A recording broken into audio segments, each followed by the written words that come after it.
towards the goal of adding 75,000 seats in the next 5 years. Daycare cancer centers in all district hospitals. Our government will facilitate setting up of daycare cancer centers in all district hospitals in the next 3 years. 200 centers will be established in 25-26 itself. Strengthening urban livelihoods. Our government has been giving priority to assisting urban poor and vulnerable groups. A scheme for socio-economic upliftment of urban workers will be implemented to help them improve their incomes, have sustainable livelihoods and a better quality of life. PM Swanidhi scheme has benefited more than 68 lakh street vendors, giving them respite from high-interest informal sector loans.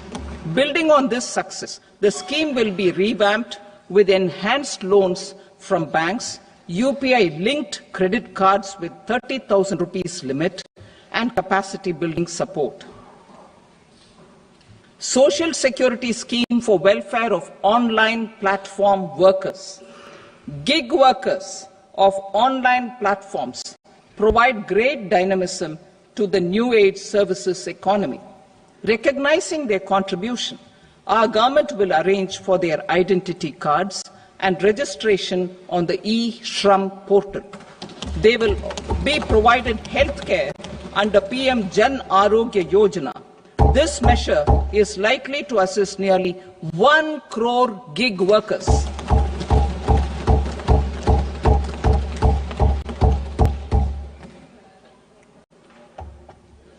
Investing in the economy.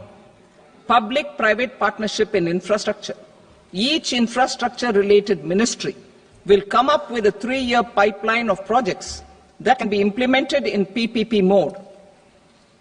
States will also be encouraged to do so and can seek support from the India Infrastructure Project Development Fund, which is a scheme to prepare PPP proposals. Support to states for infrastructure. An outlay of 1.5 lakh crore is proposed for the 50-year interest-free loans to states for capital expenditure and incentives for reforms.